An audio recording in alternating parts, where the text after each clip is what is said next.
Hey guys, my name is Rihanna and I'm a personal chef.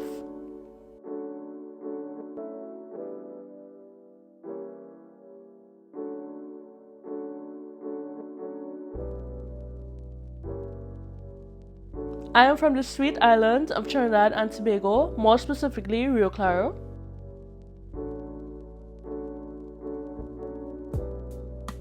So Rio Claro is more in the countryside, it's more nature, family, community. It has more like organic vegetables and fruits. Really homey. I grew up there majority of my life.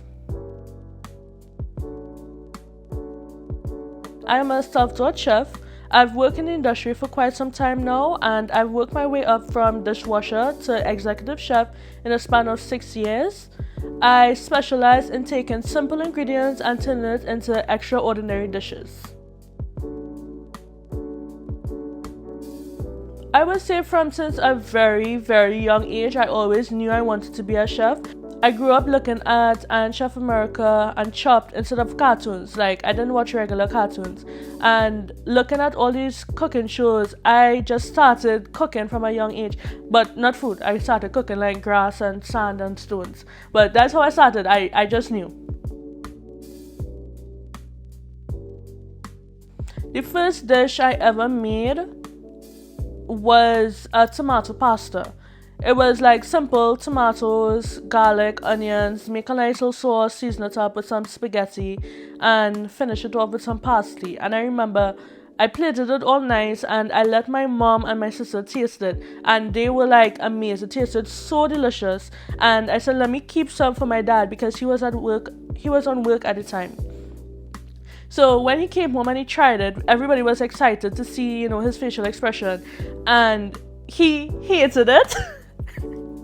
He did not enjoy it. He found like it wasn't balanced. It had the onions and garlic was cut up too big. He didn't like it at all. So I'm like, oh wow, can I not cook?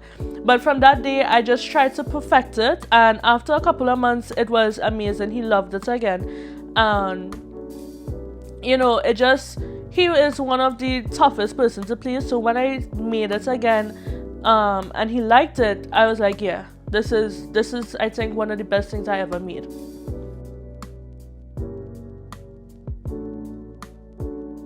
My signature dish is pan-seared venison tenderloin with a potato puree, port wine reduction, and some caramelized carrots.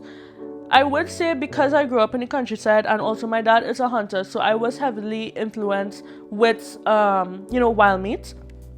Venison is just something that I really love and I really ate a lot growing up. So that is one of the dishes that represents me and says that, this is me on a plate.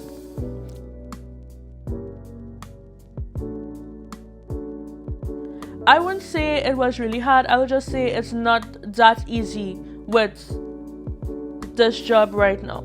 I started off in the restaurant industry for quite some time. I started when I was 17. I'm 24 now. And for a couple of years, I've worked on the line and straight up. It's not for a lot of people. It's a lot of hours. It's a lot of work. You're on your feet for hours, 12 to 14 hours a day sometimes. And I would say the pace. I love the pace of the kitchen. I love not having a second and just cooking and creating something. But I think I got really tired of just doing the same thing over and over. It was like a routine. And I sort of got stuck and felt stuck in what I was doing. I think that sort of, it made me not like my job. And I never wanted to feel like I don't like it.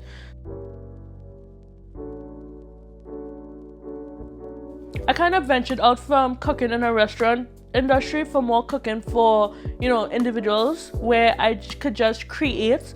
And I think that sort of opened my mind up for something else. Like, oh wow, I could still cook and have a little more creative ability and not just be tied down to a restaurant. My dream was always to open a restaurant. And I think growing up and being involved in different things and traveling, I've realized that I don't want to open a restaurant anymore. I just want to be a personal chef and just teach people how to cook as well.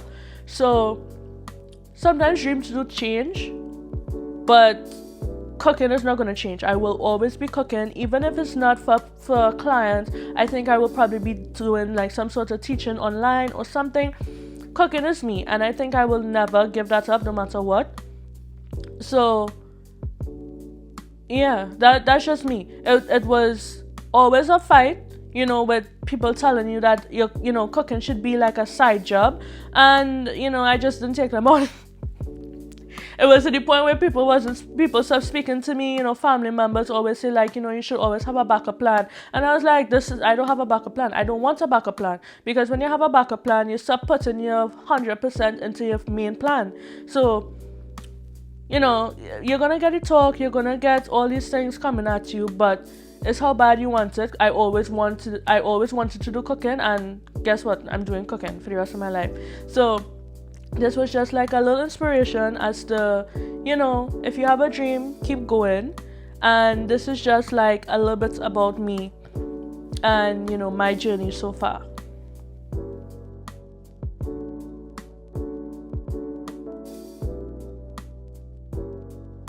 For anybody that has a dream, I would say, it's just cliche to be like, oh, never give up. But really, it is never giving up, because the moment you give up, that's it. It don't have anything else for you. You're just going to be the sad, miserable person and do something just for money.